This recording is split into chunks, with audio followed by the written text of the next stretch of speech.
Just use hashtag Cowboys. That is how producer Alicia will be able to find them and bring them up here on screen.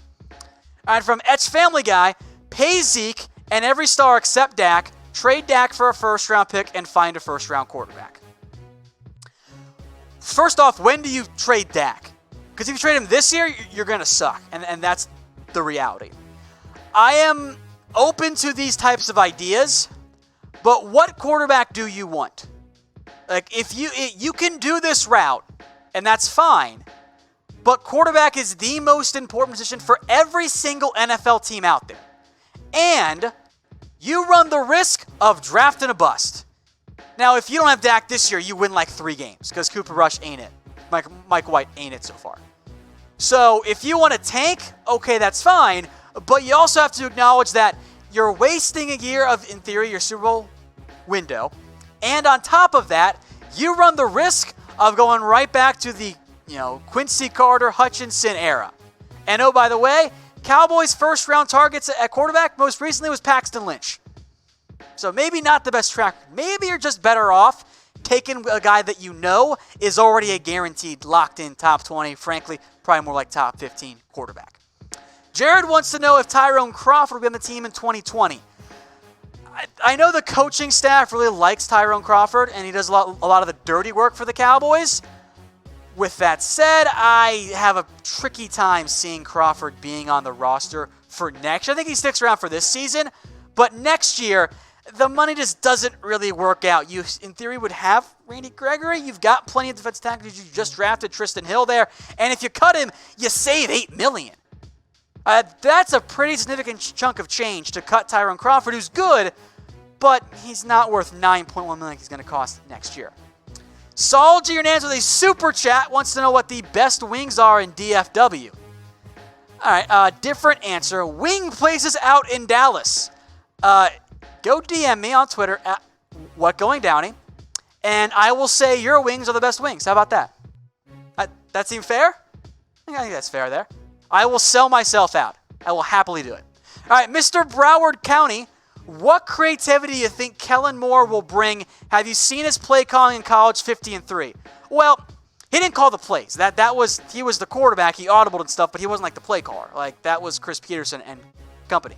Now, with that said, I hope we see more creativity. I want to see more play action. I want to see all of the play action. I want to see a lot of pre-snap motion. That makes it easier on your quarterback.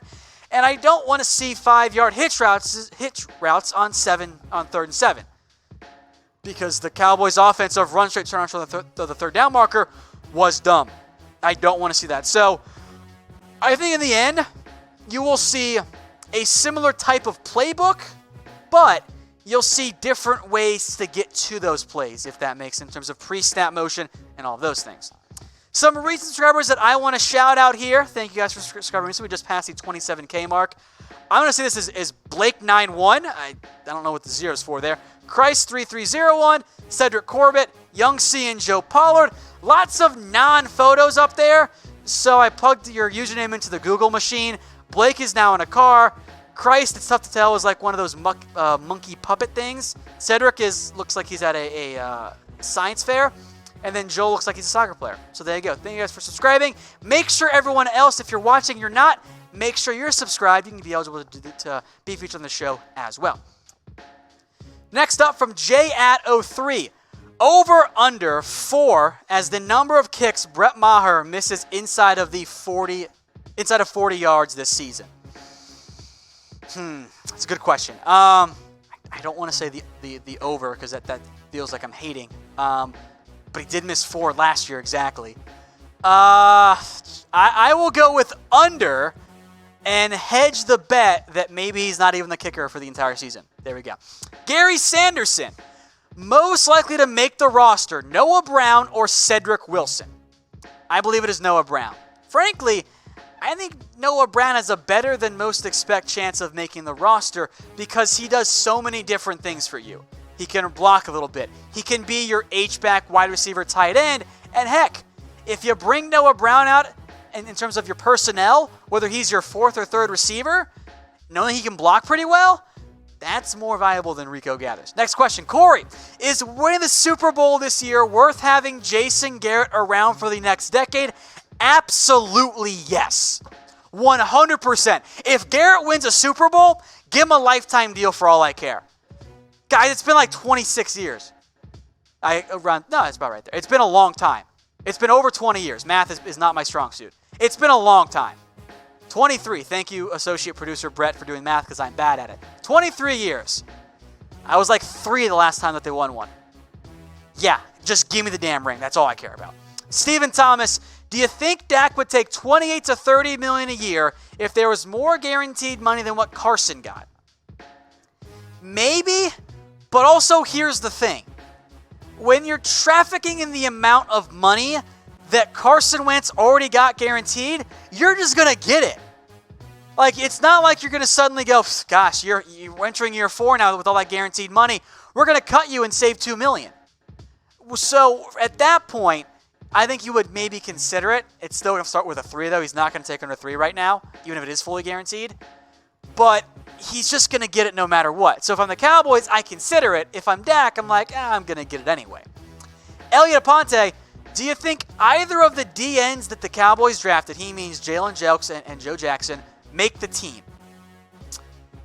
It's tough. I don't think Jalen Jelks will, just because of the numbers game. I will go with yes, Joe Jackson makes it, especially if Gregory is suspended to start the season. But there's, I think, Taco, Jalen, Hyder, Dorrance, and Joe Jackson there. I don't think they're guaranteed a roster spot. I think they have to earn it in camp, which in the end is probably a good battle to have.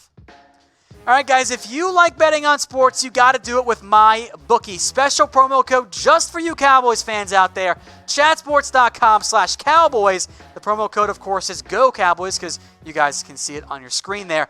Head over there. That gets you a 100% deposit bonus. You put down $50, they're going to give you 50 for free. It's the best out there. 100% deposit bonus at chatsports.com/Cowboys. Promo code Go Cowboys.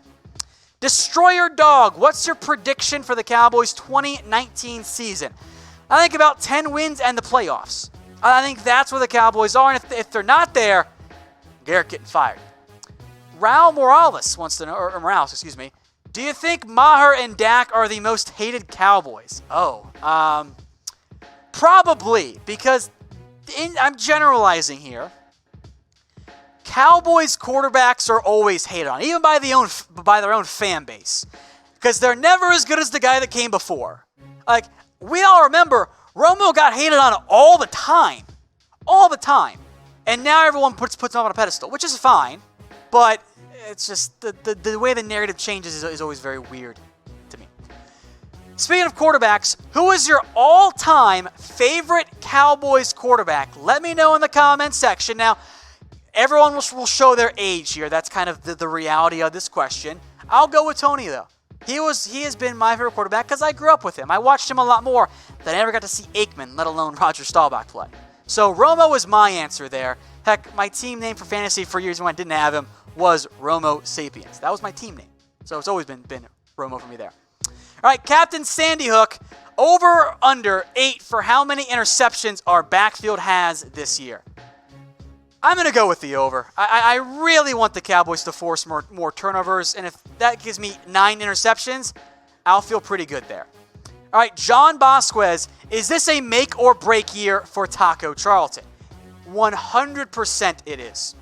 If Taco does not step up, the reality is that most third-year defensive ends, after their third year, if they don't break out, third-year players in general, it just doesn't happen. So at that point, it is a make or break year for Taco. Hopefully, it's a make year. Last question here from Elliot. Do you think either we mentioned this one earlier about Joe Jackson and Jalen Jelks. I think one will make it. I would lean towards Joe Jackson, but I don't think it's a guaranteed thing either. I think there's a good chance there that Jackson makes it, but he has to earn it. He is not guaranteed anything this year in terms of a roster spot. None of those defensive ends beyond Quinn and Lawrence truly are. Hey Cowboys fans, thanks for watching the Cowboys Report. If you haven't already, click right here to subscribe to our channel for all the best Cowboys coverage on the internet. That's news, rumors, highlights, mailbags, film studies, and a whole lot more. And I'm making your lives a little bit easier as well with the next Cowboys Report video right here.